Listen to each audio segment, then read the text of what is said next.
আসুন স্যার, আসুন আসুন আসুন আসুন আসুন। হ্যাঁ, এটা আপনাদের বাড়ি? হ্যাঁ হ্যাঁ, এটাই আমাদের বাড়ি। আচ্ছা, ডকুমেন্টস গুলো সব ঠিকঠাক আছে তো? হ্যাঁ হ্যাঁ, একদম ঠিক করে রেখেছি আমি। চলুন চলুন, দাঁড়ান দাঁড়ান দাঁড়ান দাঁড়ান, আমি একটু পরিষ্কার করে দিই, তারপরে বসুন। এবার বসুন। স্যার, আপনার জন্য জল খাওয়ার কিছু নিয়ে আসি? আরে না না, ঠিক আছে। তাহলে চা করে নিয়ে আসি? আরে না না, কিছু খাবো না, ঠিক আছে। মিষ্টি মিষ্টি কিছু? আরে না না, একদমই না। তাহলে স্যার, ঘরে মুড়ি চানাচুর আছে, মাখিয়ে দিই? আরে না না, আমি কিচ্ছু খাবো না, আপনি শুধু ডকুমেন্টস গুলো নিয়ে আসুন। ঠিক আছে, দাঁড়ান, আমি নিয়ে আসছি। এই নিন স্যার, এই যে Aadhaar card, ration card, PAN card, আর এই যে ড্রাইভিং লাইসেন্স, এই যে এখানে আছে জলের ট্যাক্স, জমির ট্যাক্স, তারপরে পায়খানার ট্যাক্স, কারেন্টের ট্যাক্স, সব ডকুমেন্টস এখানে আছে। হ্যাঁ, সব ঠিকঠাকই আছে। আচ্ছা, আপনি যে এই লোনটা নিচ্ছেন, কি পারপাসে নিচ্ছেন, মানে কিসের জন্য নিচ্ছেন? ওই যে আমার স্বামীর জামা কাপড়ের ব্যবসা আছে, সেই কারণেই লোনটা নিচ্ছি। ও আচ্ছা, জামা কাপড়ের ব্যবসা, বাহ ভালো তো।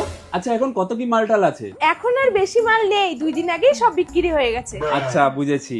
আপনারা যে লোনটা নিচ্ছেন, ঠিক টাইম মতন কিস্তিগুলো চুকিয়ে দেবেন তো?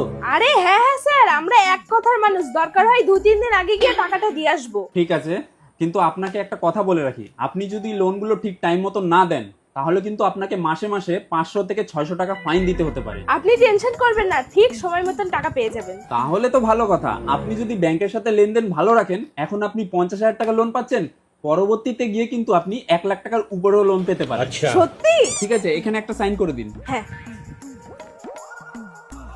আর কোথাও সাইন করতে হবে? না না, ঠিক আছে। আচ্ছা, আমি সব করে দিয়েছি।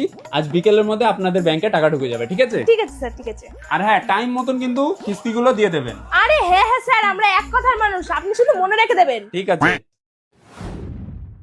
এই যে দিদি ভাই, 3 দিন ধরে আপনাকে ফোন করছি, ফোনটা তো তুলছেন না। আর এদিকে পায়ের উপরে পা তুলে সেজে গুজে চা খাচ্ছেন, ব্যাপারটা কি আপনার? আরে আমার ফোনটা খারাপ হয়ে গেছে, সেই কারণেই আমি ফোনটা তুলতে পারছি না। তো আপনি ঠিক টাইম মতন কিস্তির টাকাটা তো দিয়ে দেবেন। ব্যাপারটা হচ্ছে, আমার কাছে এখন ফোন সারানোর মতনই টাকা নেই, তো কিস্তির টাকাটা কোথা থেকে ভরবো? তো আপনি লোনটা কেন নিয়েছিলেন? লোন নিয়েছিলাম, সেই সময় টাকাটা আমাদের খুব দরকার ছিল, সেই কারণেই নিয়েছি।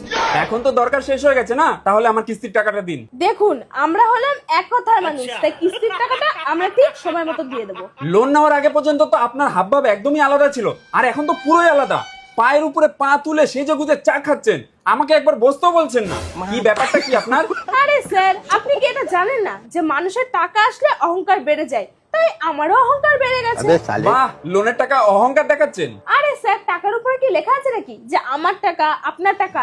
টাকা তো টাকাই হয় না, তাই আমার কাছে এখন টাকা আছে, আমার অহংকার এখন বেড়ে গেছে।